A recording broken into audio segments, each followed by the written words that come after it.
Hi there, everybody. This is the lecture video for Chapter 5, Section 3. This is another short one, as promised. Today we'll be doing the opposite of what we did in the last section. We're taking the given probability and we're going to backtrack to find the value of the random variable.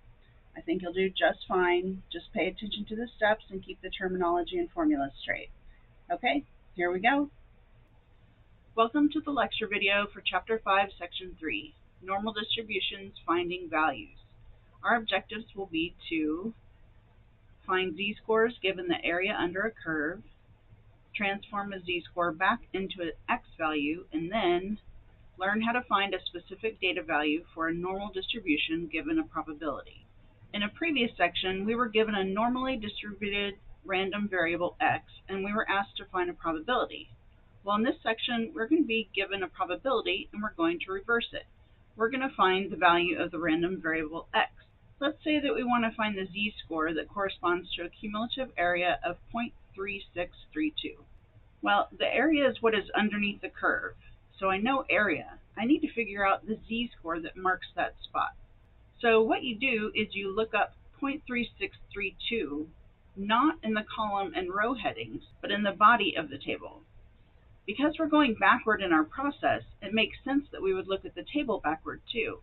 We look at what we saw as our answer before, and then to the side for our row header and look up for the column header. In this case, we found 0.3632 in the standard normal table, then looked across and found the beginning part of our number, negative 0.3, then looked up for our column header, or the rest of the number, the hundredths place, 0.05. So our entire number is negative 0.35. Okay, let's do another one. Let's find the z-score that has 10.75% of the distribution's area to its right. First of all, let's get this into decimal form. 10.75 would be 0.1075. So the blue area is representing 0.1075. Now remember, I can't just look up 0.1075 in the table because we're looking at an area to the right, which is not represented in the tables. The area in the tables represent area to the left of z-scores.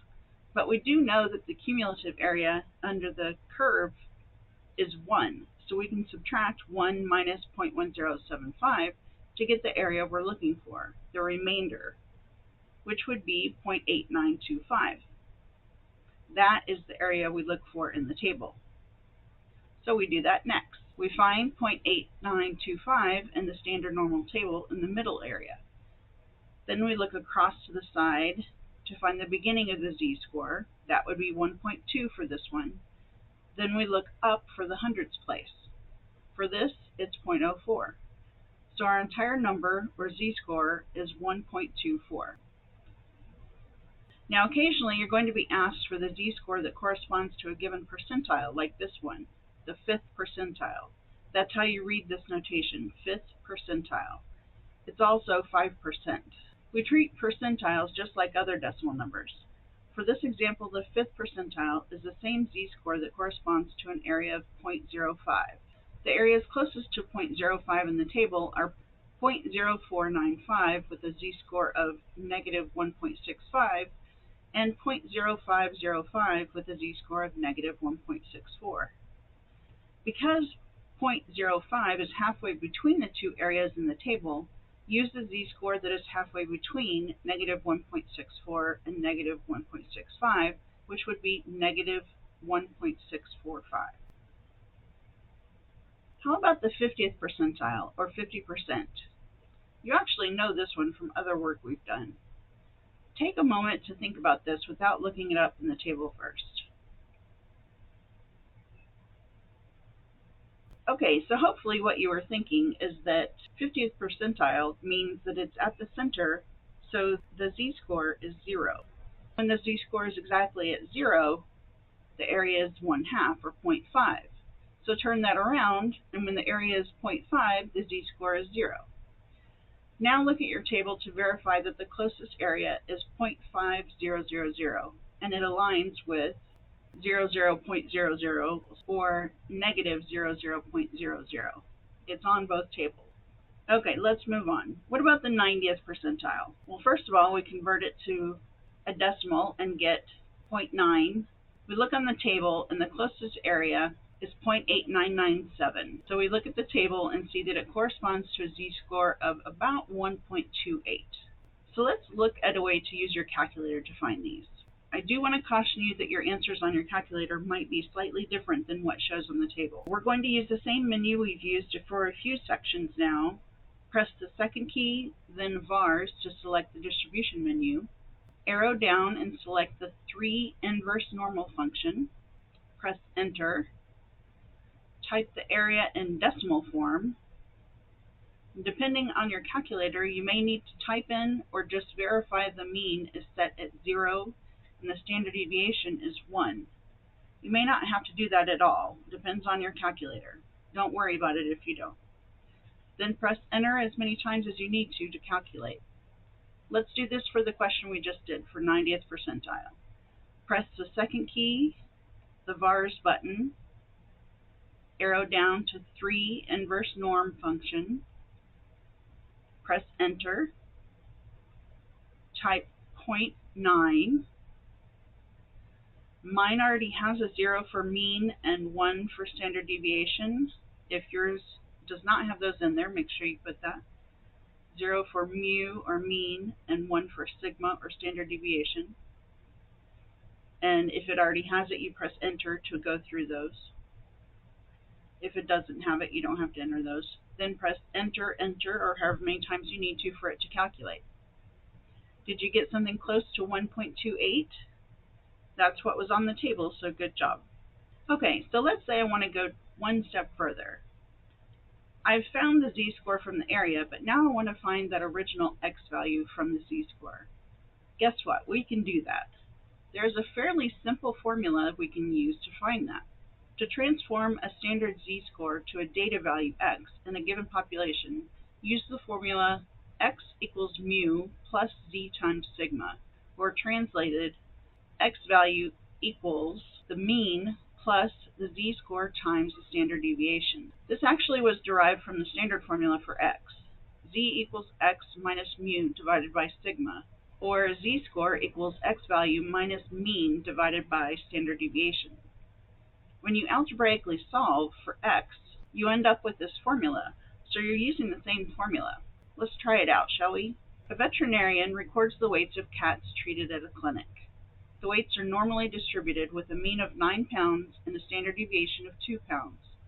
Find the weights x corresponding to each score and interpret the result. Pause the video and find these values using the formula here.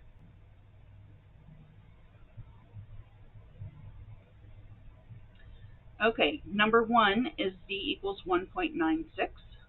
So let's apply the formula. X equals mean plus z times standard deviation.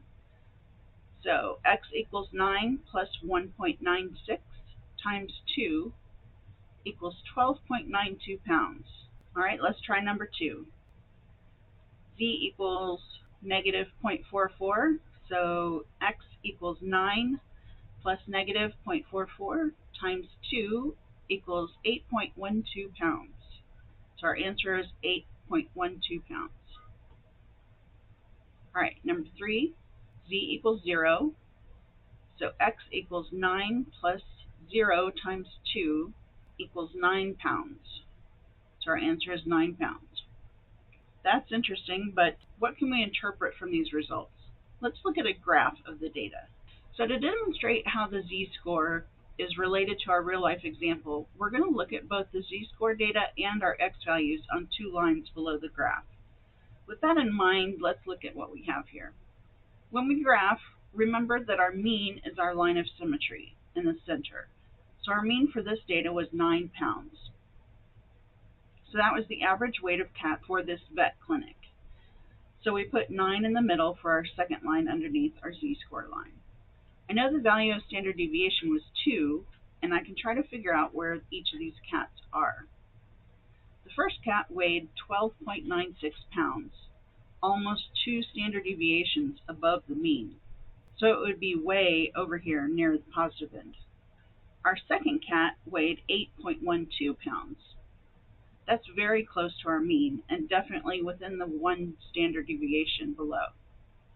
And lastly, our third cat was exactly 9 pounds, which would be right on our mean at the center, at 9.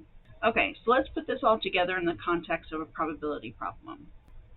Scores for the California Peace Officer Standards and Training Test are normally distributed with a mean of 50 and a standard deviation of 10. An agency will only hire applicants with scores in the top 10%. What is the lowest score you can earn and still be eligible to be hired by the agency? So if we look at the graph, we can see this is a right-sided question. So we're going to have to do some manipulation. So what do we know? They want to know the top 10%.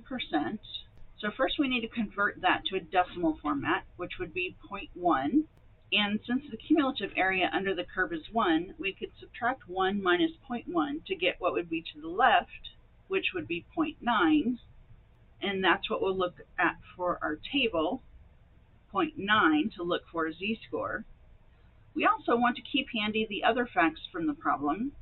The mean is 50, and the standard deviation is 10. When we look at the table for 0.9, the closest that we can find is 0.8997. So the z-score that corresponds to that, or the closest one that corresponds to it, is z equals 1.28.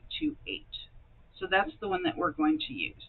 So if we use the equation we were given for converting z-scores to find the x values of x equals mean plus z times standard deviation, we sub in our values and get 50 plus 1.28 times 10 and get about 62.8.